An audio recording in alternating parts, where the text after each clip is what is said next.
Hello, and welcome to the Digital Workspace Works podcast. I'm Ryan Purvis, your host, supported by our producer Heather Bicknell. In this series, you'll hear stories and opinions from experts in the field, stories from the front lines, the problems they face and how they solved them, the areas they focused on from technology, people and processes, to the approaches they took that will help you to get to the grips with the digital workspace inner workings.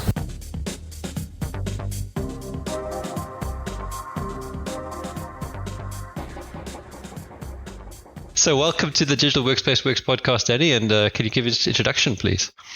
Thank you very much, Ryan, for having me on here. So I am Danny. I'm hesitating now because we've just had a conversation about when I record to video with no one watching and I take about 100 takes. But if I've got to do it live, it's totally fine. So I am the Chief Digital and Information Officer at Anti-Nolan. We are the UK's National Stem Cell Register. We help save the lives of people with blood cancer by finding them a match. I've been at Anti-Nolan for 5 years. And before that, I worked for the Grassroots Group, which were part of WPP in the kind of professional services space. And before that, I was in retail with Marks and Spencer and the John Lewis Partnership. So predominantly focused on infrastructure. So right up until Anti-Nolan, I was infrastructure manager, head of CIO, but infrastructure focused. Yeah. And I'm now in a role where I've got to kind of let that fun stuff go a little so I can concentrate on app dev and digital and data and all those other exciting things. Which is exactly one of the questions I wanted to ask you. Do you find that when you get the title CIO, it means I as infrastructure? Stuff. My first gig was a switch from head of infrastructure to CIO in name, just name. Nothing else changed, and I was head of infrastructure. And there was another guy who ran all the app dev, all the products, all of the data, and that I was still regarded and recognized as a CIO. But that's probably your first incarnation of CIO, from IT director or infrastructure to, how much are the mobile phones costing? And you still get it today. I'll still have a finance director come up to me and go, how much are we spending on phones and photocopiers? I'm like, really? Are we having this conversation? I mean, if we're not already on the best possible deal, then I probably shouldn't be in this job. Yeah. I think historically, if you want to do a real quick whistle stop tour of CIO, CDO, CTO, in my book, CIO is the kind of all-encompassing person responsible for technology and digital and data, the works. And it can be used in different ways, but that, in my book, that's what CIO is, and that's the generic term. In the absence of anything else, it's a CIO. CTO, again, in my book, is someone who knows technology, who knows technical architecture, someone who's going to lead. So if you were a technology business, and Netflix, for example, much of what they do is dependent on hardcore tech, then you probably want a CTO that is making sure that tech is absolutely sweet. And so I would never apply for a CTO role if done properly, because I'm not a technical architect. I've never coded, beyond 6 months of COBOL DB2 on the mainframe at John Lewis doesn't count. And then CDO, I'm wary of CDO. I think if you have a CDO in and also have a CIO, then that means are expletives allowed on this podcast? I don't know. Go ahead. I think that means the organization hasn't got their shit together, because it means that they're going, oh God, I've got an IT director, but he can't really help us move our business forward. So let me get some marketing guy in to help make the front end stuff look pretty. And it's broken, definitely, have your CMO, chief marketing officer, but they've got to be hand in glove or hand in hand with the CIO and working together as a team to create that digital outlook. Yeah, it's funny you say that. As you were saying, I was thinking of a certain organization that I've worked for where exactly that had happened, and you could actually see the car crash happening. It's not dealing with the problem. There's nothing I hate more than that. It's working around a problem rather than dealing with a problem, and working around problem. And it doesn't matter whether it's your email system design, or it's your C-suite design, or whatever it might be, if you're working around the problem, it's going to come back and bite you. You know, we are baking enough technical debt into everything we do every single day consciously that we don't need to add to future woes. It's hard enough to just keep up, let alone create more mountains that you're going to have to climb later. Well, that's exactly it. You're creating a cavern or a huger gap. I mean, I remember sitting with the marketing guys under the CDO, and they were doing a whole bunch of stuff. And I said, but you guys are taking this, like, you're not even thinking about this from a security point of view, a design point of view. You're just buying stuff on your credit card and you're throwing it in. Yeah. And then you're going to come to us in 6 months' time and say, oh, now it needs to integrate with everything else. And can we have that by next Monday? There's this element of maturity as well. You know, this stuff is hard, and by no means am I getting it right. But you often think, can I get this thing working? You know, if I can get it working, I'm happy. But actually, okay, once you get to the point, you can get this thing, whatever this thing is, again, email, website, core product proposition for your external customers. Once you've got it working, then you really also have to be saying, can I get it secure? Can I get it accessible? Can I get it supportable? Can I get it scalable? Is it going to be performant? All of those things, all those non-functional things that if you start with an immature mindset and you don't know how to do this stuff and you get bogged down in layers and layers of what I've just described, you're never going to get anything live. So it's a bit about prototypes, concepts. Just get a concept that works. But when you're starting to put public data live, public systems live, you got to make sure you got to meet these steps. My pet love at the moment is Devops, only because I'm discovering it properly for the first time. And the idea that you can bake in automation for a lot of that stuff is just a dream. It is just a dream. Knowing that you've got this seemingly invisible thing between creating code or creating solutions and it going live. And by invisible, I mean, if you get it right, you wouldn't even know it was there. It just passes through the gate. But if you haven't, then it's going to go, right, not only is it not ready to go, but specifically, here is where it's failing. Here's what needs to be done to get it live. And getting a smart DevOps operation is great. I don't do a lot of tech reading, but I do enjoy the State of DevOps annual report. And you read through that, and it shows you the correlation between high performance organizations and high performance DevOps within those organizations. And as you know, when you read it, you think this is very technical. Really, I think you're just trying to sell a technical architecture or technical solution. But when you start doing it and you see the impact it has on your, not only your production, but also your culture within your organization, you get it. And I'll give you a very quick example. We have just developed or redeveloped a predictive search algorithm for matching blood cancer patients or people in need of stem cell transplant with the 40 plus million donors around the world. And you're not saying, you know, find me a local restaurant that's open and available, you know, with a table. You're saying, find me someone with a DNA profile. By the way, that DNA profile is raw data that came out of a lab anytime in the last 40 years on 100 different levels of maturity of technology. So there are gaps all over this data, and the predictive bit is trying to fill those gaps. I've gone off the track here, but let me pull it back. One of the things that was always a problem, we hadn't updated our algorithm for about 15 years because it was so hard. It would take a year or 2 years to go and validate a new algorithm. And we've written thousands of test scripts and created all the test data and all the test scenarios. And in fact, we've written the test scripts in plain English so the business can have a look at it and see plain English tests that are converted into code, but they're linked together, which means we can validate everything in under an hour. automated.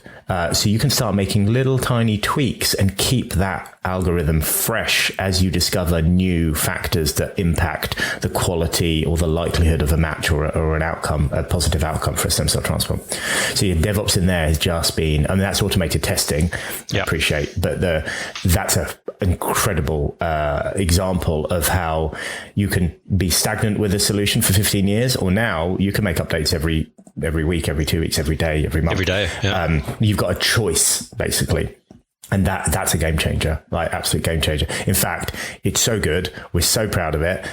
We've made the whole thing open source. We've made it available to every single stem cell register in the world. It's available on GitHub. We hope people at universities studying bioinformatics will use it. And hopefully it's not just the gift. Look at us, we're great. Here's a gift. It's actually, we want you to use it. We want you to find ways to improve it so that we can all benefit from that.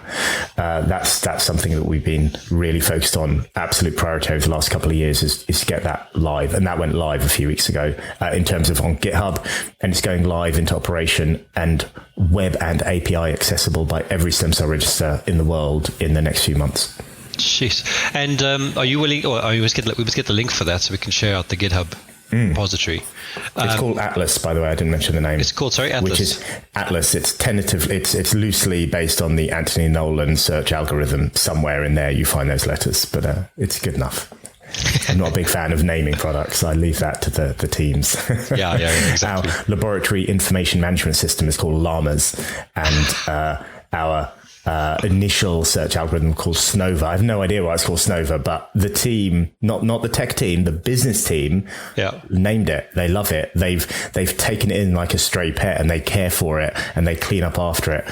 And that's a huge win, knowing that you've got the business who are passionate. Whereas before, it would take 6 weeks to get people into a room to have a conversation, and half of them wouldn't turn up. Now they're like lining up at the door for the weekly demos. We were doing fortnightly sprints, but that was too slow. We now do weekly sprints because, imagine we weren't making changes every 6 or 12 months. Now 2 weeks is too long. So we do it weekly, and every single team across the organization is now working on weekly sprints. It's just brilliant. The business are chomping at the bit. They're seeing value every single week. That's the kind of the single biggest win, is that cultural change with the business. So we still do 2 weekly 2 week sprints, but we release every Friday.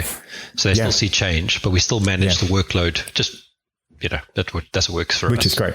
And I think with DevOps, what we're doing now is just, we're not having release windows anymore. We're just releasing when we're ready to release, and we release behind feature flags.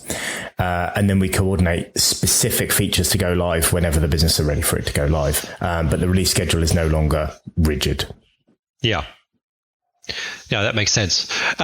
Just going back to the DevOps culture, because I've always seen DevOps as the culture, and then things like CI/CD or continuous integration, continuous deployment as the actual technical piece to it. How have you got the teams to buy into it? The tech teams. Yes. Yeah. It's been kind of a long journey, and I'll do the short version of this. But when we started, we had 3 devs.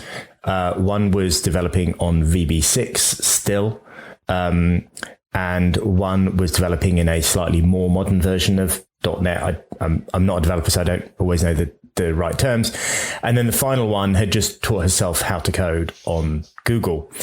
So we started off going, okay, we are not going to be able to make, forget CI/CD. Where do we even start here? And I remember seeing a product and I thought, this looks like an Access database. What's going on? And it's because there was no concept of even front-end development at this point. It was just a screen, whatever screen we can put up. We actually put those 3 people onto apprenticeships. And just to give you context, so the tenure of these 3 people was 8 years, 15 years, and 30 years at Anthony Nolan. Yeah. Right. So these are not kids that have just come out of uni, done a couple of years, or to come out of school.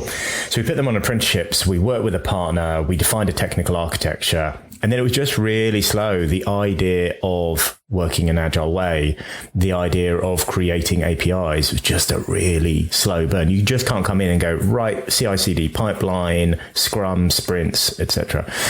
And that's why it's a 5-year journey. So now we have a load of people who have retrained as developers through Makers Academy. So they've gone in and retrained as developers. So these people and the original people as well are loving learning and growing and doing new things. By definition, these people generally have chosen to retrain as software developers, having been completely other careers, different ages, different genders, different backgrounds.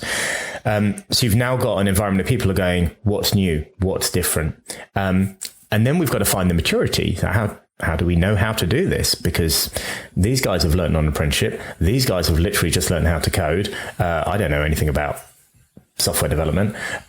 So we brought in a partner to help with our development and kind of start pulling that together. And then about a year and a half ago, we brought in a kind of head of Devops, who's got the experience to kind of just to glue it together, not to come in and tell everyone what to do. And we're maturing that. So literally even now we are, whilst I describe that testing, automated testing that we've done, which is amazing, though that's the only real instance of full scale automated testing that we've done. So we're just kicking off with a partner, a couple of people to spend 3 months to really bolster our QA capability and start to take that more maturely.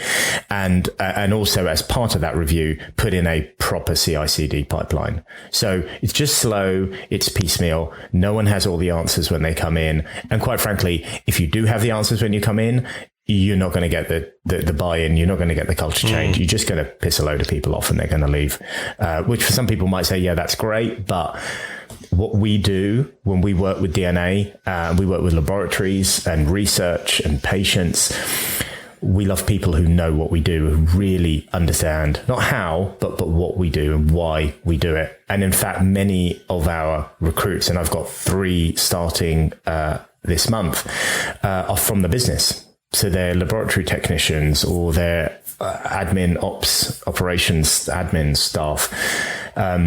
And they go a long way because they really understand the fabric and the culture of the business. So yeah. Yeah, I mean that passion almost. You give them the skills to go with the passion, and they fly.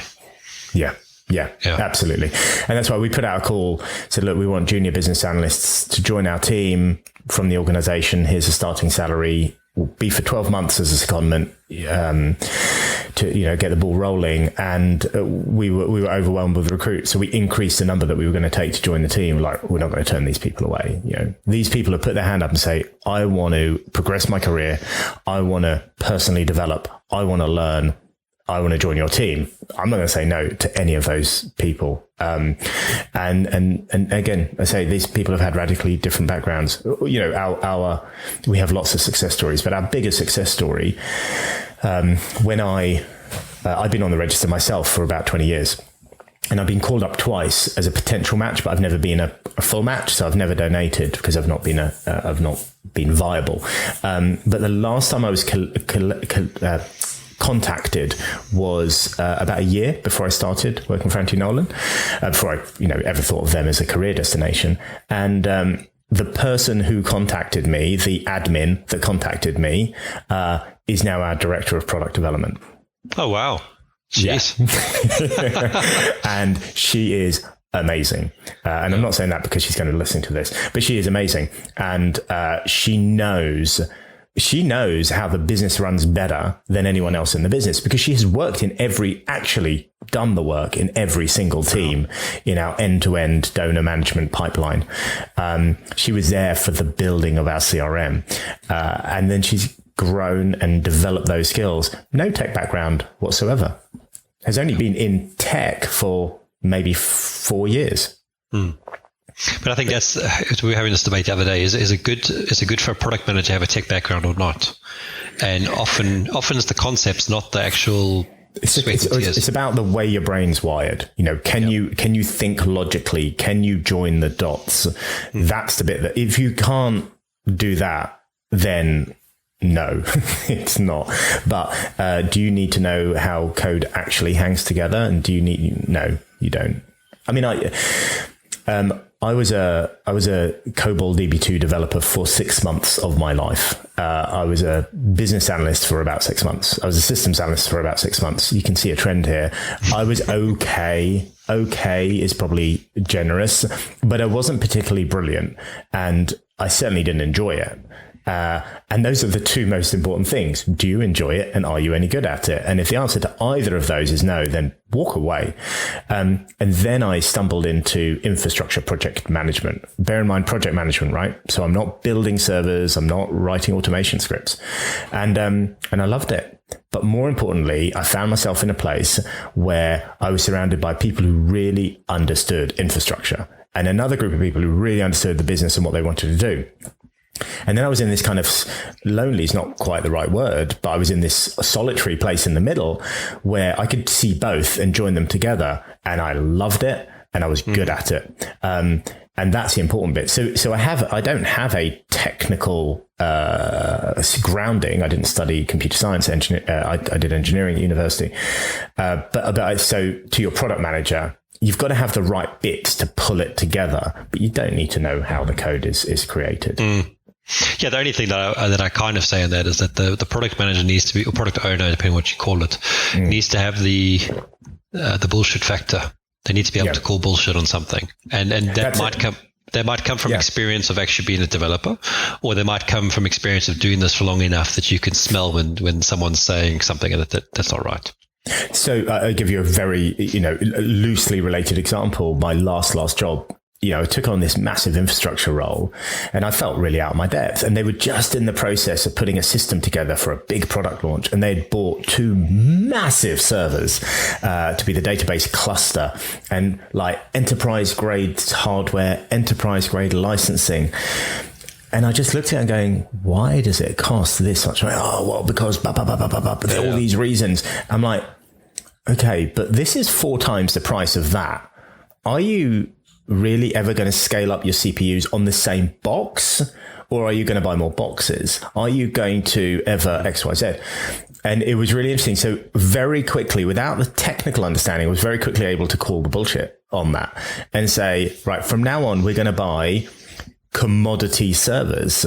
Quite simple, plow it with RAM and CPU, but it's finalized. And when you need more, you put more and use VMware and virtualization. It just makes sense. And over the period of the next 5 years, the whole industry then shifted, not because of me, obviously, but I just saw the trend. The whole industry shifted to that, and people were just buying commodity pizza boxes to put their servers in their VMware. Whereas people are like, no, I need a physical server because this is more important. And I could just see that. So I remember being at my first CIO conference ever. And I'm like, oh, this is cool. I feel like a bit of a fraud here, but let's see. So I want to unpack that feeling, because I have the same feeling, but let's carry on the definitely. Story. And it was the early days of virtualization, server virtualization, VMware. Hyper-V, I don't think was even a glint in Steve Ballmer's eye or Bill Gates' eye at the time. And they did a straw poll, right? How many people have already got their production estate on? And I thought, surely I've seen this technology. This is a no-brainer. This is the future. This is easy. This is logical. Why would you want to do it the old-fashioned way? And I thought, 80, 90% would be, yes, we're there. And it was like 5-10%. And I'm like, right. Okay, so we're actually at the beginning of the journey. I thought this is like not cutting early. This is cutting edge. I thought this is it. So that came me. Can you remember? That would have been 2009. Okay. So interesting enough, we were doing virtualization in 2004 on a project. And we were a small company at the time, a little Microsoft partner. And I had to build out, we were building a SharePoint solution. And we actually won awards for this, where we deployed SharePoint to 22 locations around the world, but you could search any SharePoint, which was not something Microsoft. Yeah, Microsoft couldn't. No, I talked to Microsoft in 2010 about, hold on, what, you got SharePoint in US and SharePoint in Europe, but they can't see. You're joking. Really? That's what, who designed this?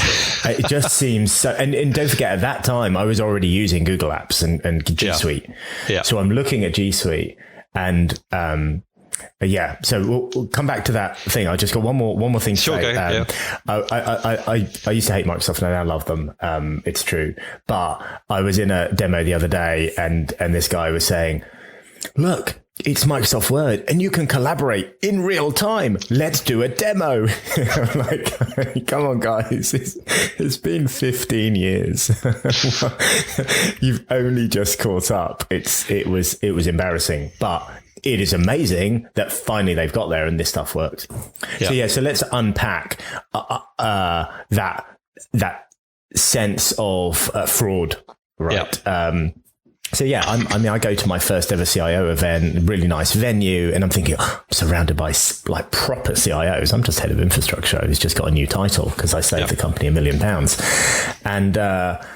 And then I start seeing people who can speak really clearly and be articulated, but then also seeing people kind of have got a very old-fashioned mindset, I suppose, probably the best way of putting it, kind of stuck in the past. I've got this far by doing it a certain way, so I'm going to just keep doing it that way. And I just thought, you can do that better.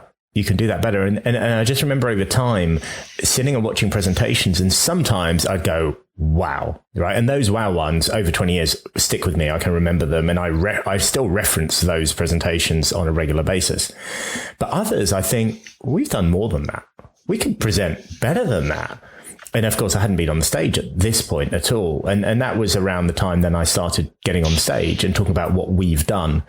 But absolutely, whenever you take on this new challenge, you just think, is it good enough? Are we going fast enough? Do I know enough?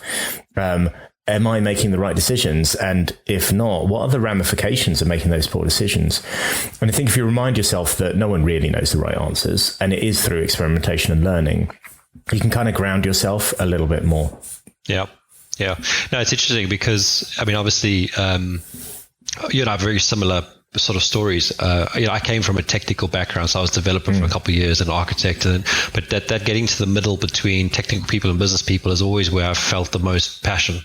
Because you can hear what they say on one side, you translate it to the other side. And the sort of the longer my career has gone on, the more I've focused on being in those sort of spots. And sometimes just being a CIO or a CTO, whatever it is just being a translation layer and being able to filter the right things through between the people. And I'm not saying don't tell the truth necessarily, but some people don't need to know all the reasons why we're doing something. They just need to know what they need to do when they need to do it. Yeah, it's articulating it in the right way and the right thing. But also I look at trends. So I grew up in infrastructure and I was interviewing people and they're saying, I want to do my CCNA and I want to do, and I sit with them and go, that's great. That's a very traditional path, but if you've got a Meraki network, you don't need to know anything about networking. So if you want to be a network engineer, you're going to need to work for AWS, GCP or Azure or Workspace, because people aren't going to need networks anymore. They're cloud managed. And I know the purists are listening to this going, what an absolute load of tosh. But you just see that. And then people taking pride in building Windows Server X or Exchange clusters. I'm going, this stuff is not relevant. So I migrated a grassroots group to Google Apps in probably around 2010 globally. It was early. It was like none of the magic tools, migration tools and so on. But I just sat there with the CEO, CEO and founder. And he just said, why does our email keep failing? I said, because it's really old and it's really tired. And you've got 25 different companies all on different exchange platforms and it's really complicated to merge. So he said, okay, well, what can I do about it? I said, well, you can put in a consolidated exchange environment.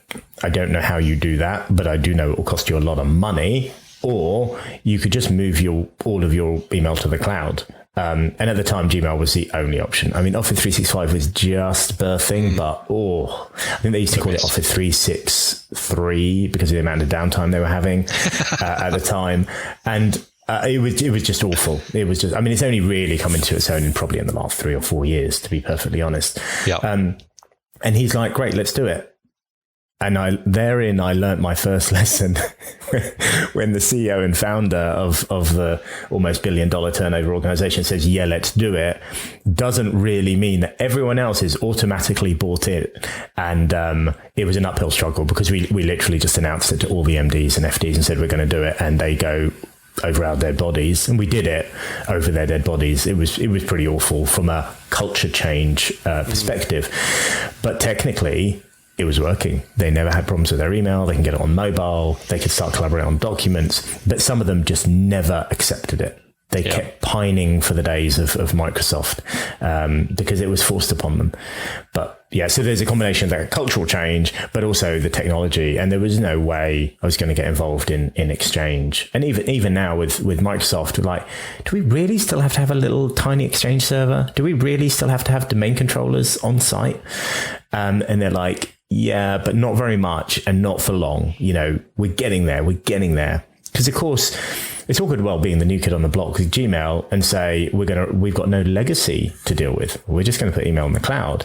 With Microsoft, have got to keep everything backwards compatible, and that's super hard. In fact, Google at the time, Google were better at taking an old Word doc and converting it to Google Docs than Microsoft were taking it from 2003 to 2000 whatever, because it was core to their business, whereas Microsoft actually didn't want to make it good because they'd rather you just upgraded your license and you'd have to worry about it.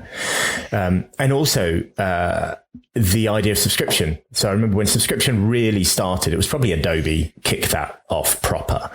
And people were in outrage. Oh, God, they're going to make us pay all this money every month. I'm going, yeah, but look around your business. You've got, in our case, we had 4 different studios, all using different versions of Adobe. And every time we wanted to do an upgrade, it was a major IT project. It was a major financial project. Wouldn't it be easier if we just all paid? Look, think about how much you're paying the person to be a designer. Now think about how much, now put in context the cost of paying for that Adobe license, which are their hammer and chisel if they're a carpenter. They can't work without it. Put into context, now everyone's on the same version. Everyone's got the latest releases.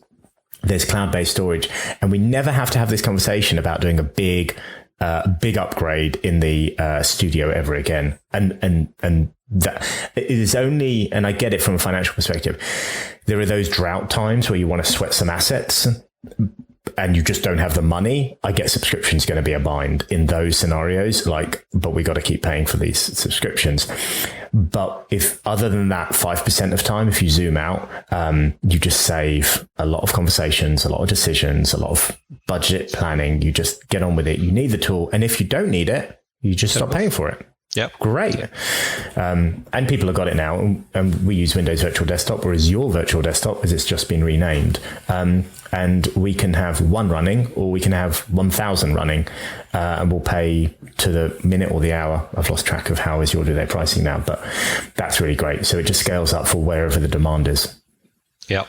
No, and I think if you get the right kind of service, where you're paying that, whatever it is, $20 a month per user, or whatever the number is, and they're taking care of things like offsite backups and cloud connectivity and all that stuff, which used to be an IT problem, and now it's just with Adobe. Your other challenge now becomes you've got to manage them as a provider of that service. For sure. It depends how big the provider is. So, if you're using Gmail or Office 365, so imagine you're running your own local, I'm talking very infrastructure based here, but it doesn't have to be infrastructure based, but you're running your own local Exchange server and it goes down, panic stations, right? But you're running Google Workspace or Office 365 and it goes down. You're just like, okay, I'm just going to sit back and relax. It'll be back up before you know it. I don't have to call anyone. I don't have to do anything. In fact, if it's 5 p.m., you can just make your way home, and by the time you get home, it's going to be back up again. And it sounds blasé, but at the end of the day, you are not going to influence Microsoft recovering their UK South data center.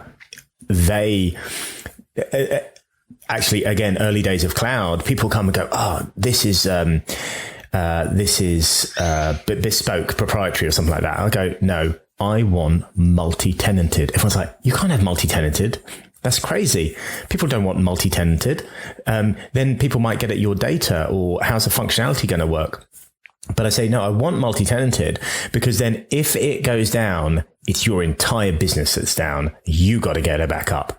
But if it's not multi-tenanted, if I've got my nice bespoke hosted in AWS thing and it goes down, you're not going to care, because it's only down for one customer. And then I've got to jump up and down to make me the priority for you. And even to now, We get people, it's all cloud hosted. No, it's not. You've just gone and built an AWS environment for us. Yeah. And we're just changing finance system right now. And it is going to be multi-tenanted, proper cloud software as a service solution. Absolutely essential. Yeah, I remember that we had a CRM project, and it was exactly that kind of problem where the business wanted some homegrown solution, and the platform we were going to start with was Dynamics. And one of the reasons was the multi-tenanted, I think the geolocated was just coming out at that point. And each business would have their own one, but on the same platform. And it was one of the reasons was our supportability, that if it went down, Microsoft would care. Whereas if it was built in the back of a garage, yes, they'll care, but they're probably not they're probably hosting it on another platform anyway. And even Microsoft's journey to Dynamics 365, when it was called Dynamics 365 at the first time, it was just a load of VMs, and you were on a VM. Yes. And they might need to put you on a bigger VM. I'm like, come on, guys, application as a service, platform as a service.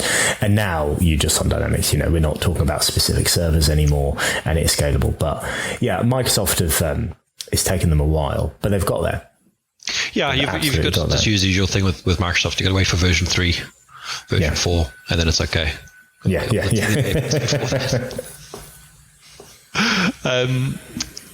There was something else you said. So the impersonation, imposter syndrome. Yeah. Do you think that's just a natural feeling you get when you start anything new, that you kind of lose all your confidence in a sense, and you have to build it back up? And then you get to a point that I don't want to say complacent, but by the time you get back to that level again, you kind of look back and go, what was wrong? Why was I so worried about this? Yeah, I'm gonna pitch my good friend Dr. Mark Reed, who's currently writing a book and doing a study called the Imposter Phenomenon. And let's share the link to it, because you can do a questionnaire and you can measure your level of imposter syndrome. Yeah, it's absolutely brilliant. So we'll share that link for Dr. Mark Reed. So I've done my study, and it's think about when, and I get it all the time. I suppose partly I won't take an opportunity unless it terrifies me. So if I was looking at a job, for example, I'm going to look at a job, and if I think, I can do that, I'm not going to apply for it. If I look at it and go, I might be able to do that, it absolutely terrifies me, can I do that? Then I'll apply for it. And that's because I want to grow. I want to learn all the time, which then subjects me to that doubt, because you kind of go, but can I do it? Have I done it the right way? Have we spent the last 3 years? And I think what we do, I suppose, it's about being very open with yourself, with your team, and being very transparent. So sometimes you're saying, I don't know. And then when something works, it's looking at, how could we have done it differently? It's a retro, perspective. But even if it's one conversation, or it's a 3-year platform build, whatever it might be, just go, would I do it any differently next time? And I'm looking for the good things, and I'm looking for the bad things. And there are some things that I've looked at and gone, I wish I'd done it differently. And there are some things, but obviously in the moment, without the benefit of hindsight, you're just wondering if I suppose it's about feeling caught out. And I don't mean caught out embarrassed, but caught out, you've wasted resources, or you've wasted time, or you've not. I tend to try and work with things that have purpose. In this case, it's saving lives of people with blood cancer and need a life-saving transplant. So I don't want to mess that up. I don't want to use charity money, donated money in the wrong way. Partly, we've gone slowly. The change that we've made has been slow. And I've been criticized by trustees for going too slow and not spending enough money. They have retrospectively come back and said, actually, we can see that the organization wasn't able to keep up with any faster pace, and you went at the right pace, which is good. But there was definitely doubts. Am I going too slow? Could we have done this faster? So I think it plays out in different ways, but you need good quality. You need a good quality feedback mechanism. I suppose that's the thing. You need some really psychologically safe, trusted spaces where people can give you the feedback. And I had the conversation with our CMO yesterday, where you don't judge the feedback, just take it. And you can choose to do with it what you wish. But if you take some feedback and you kind of go, no, I hear you, but I don't think that really applies, that's fine. But if you get that same piece of feedback 3, 4, 5 times, then you might want to just look a little deeper. Or if you have certain scenarios that are happening from one company to another, and the only common factor is you, then again, it's blind spots, right? Yep. We all have blind spots, and we don't know. They're blind spots. You don't know what's in there. So you go, yeah, I know all my blind spots. Well, you don't, because then they're not your blind spots, are they? And no one has 360-degree vision. So it's constantly trying to seek out those blind spots. And that's hard. If you haven't got a safe, fair, open feedback loop, then it's really challenging to find out what other people think. And rather than preempt or judge where their view is coming from, you just need to listen to it and grow from it. So it's about personal growth, and that includes failure and accepting that failure. Yeah, and I think you're right. I mean, so we took a course a couple of years ago, which was to try to use Power BI for our reporting in our app. And we spent, 6 months trying to get it working. We just couldn't get it to work. And it was always and this comes back to the joke about the next version of Microsoft. Yeah. Problem was we never knew the next version was coming, but we ended up redoing everything bespoke. And the thing that I hadn't been listening to was the guys kept saying, we can't deploy this in a CI/CD pipeline. We can't, the Power BI stuff. And that should have been the warning light to me, going, well, if we ever want to go faster, this is always going to slow us down. Yeah. And it shouldn't have been about because Power BI does work. I mean, it's a great tool. It does a lot of good things. But when you want to try to go faster, it's not the best tool to go faster with. So we looked at Power BI specifically. We looked at it 4 years ago, and it wasn't ready yet. So part of me was saying, I want that perfectly integrated Microsoft Dynamics Office 365 integrated tool that's easily accessible. It's part of our license. But it's not ready. It's not mature enough yet. And we went with a different product because it was the right thing to do. And we're now migrating to Power BI because it's the right thing to do. It's now ready. We can now do this as your data factory and Synapse and all these tools. Yeah, it's a bit muddled. Microsoft is still trying to find their way, but it's definitely good enough to get off the ground. And the benefits of having a ecosystem integrated platform outweigh a kind of proprietary, expensive solution. So you're right. It's about not yet. Okay, go. It's now ready. And it's, buying your time. Sometimes you will take a product before it's ready because you can see it's only a matter of time until it's going to get ready. And by the time it's fully rolled out and fully integrated, it's ready to go. Yeah. Yeah, I mean that's usually my feeling with Dynamics, is that it's pretty much always been borderline, and it's going to tip over at some point. Yeah, and I think once they get rid of some of the legacy that they've got, it'll be a great product as a CRM, as an XRM, right? So because there's Dynamics Finance and Finance and Operations and CRM and Business Central, and Dynamics are very generic. Yeah, as an ecosystem, it's not really quite there yet. Yeah, we just looked at finance system and go, Business Central, too small, too simple, too basic. Finance and Operations, I think that's what it's still called, too big, too expensive, too complex. And £1,000 a license or something like that. It's just heavy duty. Fine if you want to do it depends on the size of your organization. I was looking at Xero and Sage and easy, lightweight. We're using one module of the simplest SAP solution from 2012. Okay. Our requirements are not that big. Yeah, sure. So we just need something simple to get us into a modern state. And we found a product now. And, but yeah, as much as I wanted to use the Dynamics, it just wasn't right at the time. And that's okay. And also you've got to be comfortable. You're not making a decision for life. Yes. It is just for Christmas. You just need to go. And if we need to change it in a year, that's okay. It's okay. We can change it. That's, you're not committed because you're only paying by the month. Yeah. As well. Obviously you've got I'm not going to change my finance system in a year, and you've got the overheads of implementation. But generally, if in our HR system, we've had it for about 4 years now, and okay, it was what we needed at the time. Is it still fit for purpose? Well, in parts it is, and in parts it isn't. But you know what? I have that conversation with the supplier directly. And so we work together. And sometimes, and you've got it right when the supplier says, no, we think you're right. It's, this isn't ready for you.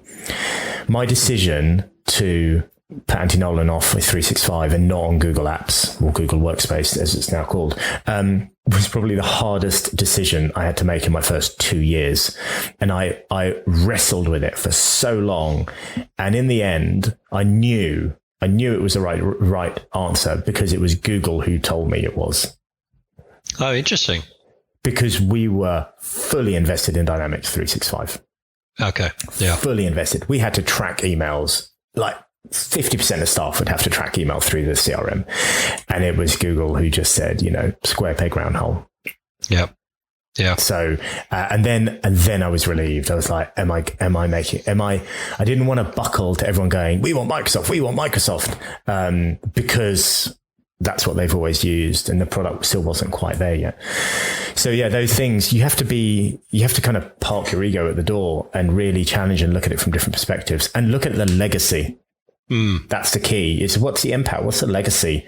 What's it going to look like? Forget you. What's it going to look like for the organization? What are the implications of those decisions? Yeah.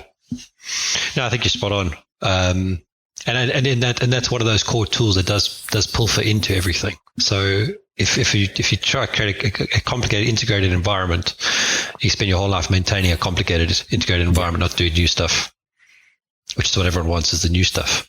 Yeah. I'd like to think that everyone wants it, but unfortunately sometimes I'm like, oh, it's changed, it's different. You know what I mean? But I know what you mean. Yeah.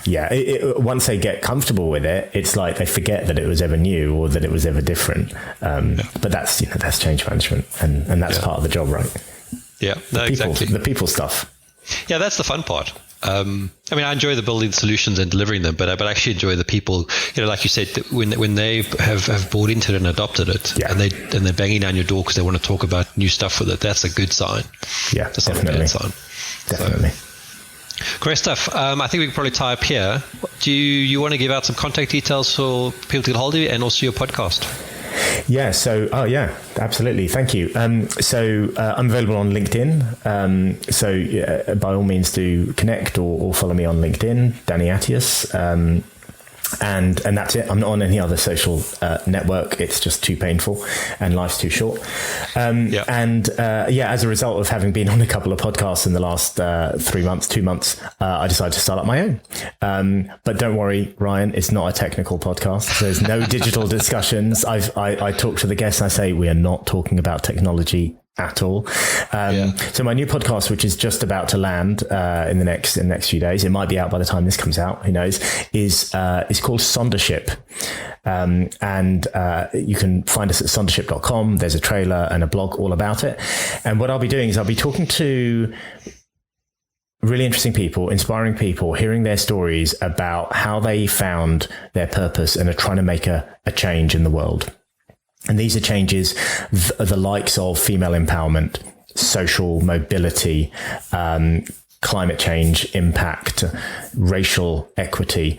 So it's just finding people who are making a change. They've built a platform or they've just gone the extra yard to make a difference. And the podcast is just going to be relaxed conversations, just hearing about not the incredible achievement that they've done, but actually more about the journey that they've gone on and all those doubts and all those tears and all of that hard work. And we hope people be interested in listening to it, will feel inspired, will get them to reflect on their own purpose and the things that they can do. So that's Sondership at sondership.com. Super. Looking forward to the first episodes. Thank you, Ryan. Great. Thanks for having you, or thanks for coming on at least, and hope to do another one. I appreciate it. Bye-bye. Thank you for listening to today's episode. Heather Bicknell is our producer and editor. Thank you, Heather, for your hard work on this episode.